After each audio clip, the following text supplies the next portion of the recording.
Imagine a business trying to find its way through a giant, complex maze.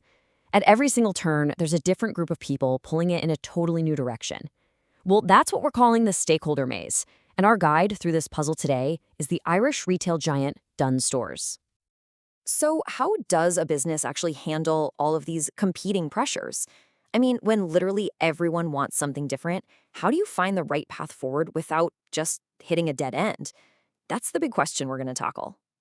Okay, so first things first, let's nail down our most important term, a stakeholder. In simple terms, it's anyone who has a stake in the game. It could be the employees, the customers, the owners, or even the community living right next to a new store.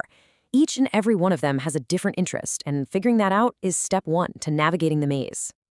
So here's our game plan. We'll start by entering the maze with our case study. Then we'll look at the clashes happening inside the company and the pressure from outside. After that, we'll open up the manager's toolkit to see how they deal with it all. And finally, we'll talk about why this is so important. All right, section 1, welcome to the maze. Let's get to know our case study, Dunnes Stores. So just to set the scene, Dunnes Stores is a massive player. It's been around since 1944, it's privately owned, and its whole brand is built on the promise of better value. With over 18,000 employees and a huge slice of the market, you can probably already imagine just how many different groups have a stake in its success. And yeah, how their interests might not always line up. Okay, on to section 2, clashing within the aisles. Let's start by looking at conflicts happening right inside the company itself. This right here is a classic fundamental clash. On one side, you have the owners. Their main goal? To maximize profit. And one of the biggest ways to do that is to keep labor costs, like wages, as low as possible. But then on the other side, you have the employees. They want job security, they want fair pay, and they want things like banded hour contracts to guarantee a predictable income. These two goals are pulling in completely opposite directions. So it really just boils down to this, a head-on conflict over money, security, and the basic terms of employment at the company. We're not talking about a small disagreement here. This is a core conflict of interest. So how on earth do you solve a clash like this? Well, there are a few paths you can take. Ideally, you go through negotiation and mediation, maybe bringing in a neutral party like the Workplace Relations Commission to help find a compromise. But if that communication just completely breaks down, things can escalate to industrial action, which is exactly what we saw with the big strike at Dunnes back in 2015. Section 3. Now let's talk about pressure from the outside.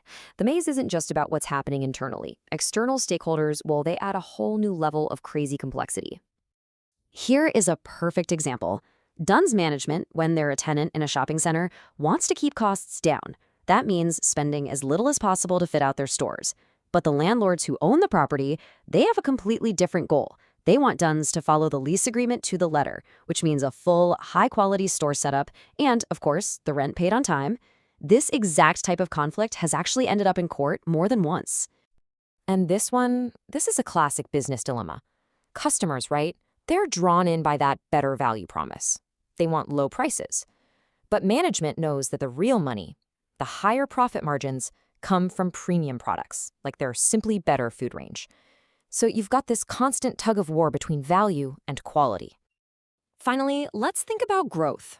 Dunnes, like any big company, wants to expand by building massive new superstores. But the local community where they want to build, they might see things a little differently.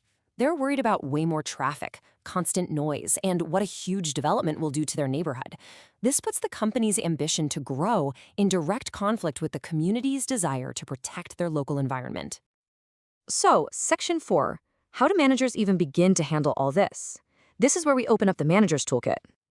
So, looking back at our examples, we can actually pull out 4 key strategies. First, negotiation and compromise. That's what was needed with the employee-owner dispute. Second, prioritization. We saw that in the balancing act between low prices for customers and premium products for management. Third, legal compliance. That was the final word in the fight with the landlords. And fourth, strategic repositioning, which is all about shifting your strategy to try and get everyone's interests to line up. And this table really breaks down the communication side of things.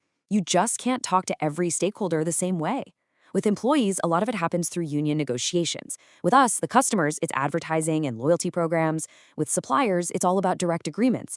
And with the media or government, it's much more formal, official statements. Every group needs its own tailored approach.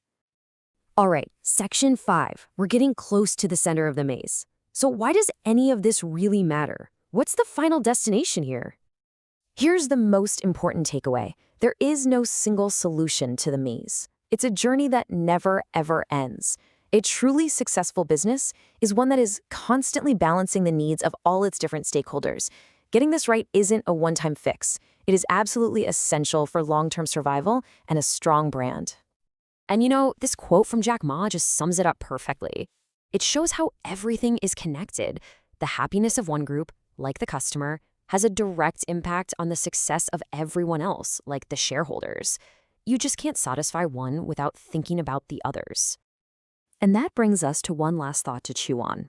After looking at all these different groups, the employees, the owners, the customers, the landlords, and the local community, who do you really think holds the most power to influence a company like Dunn Stores? There's no easy answer, but it's definitely something we're thinking about.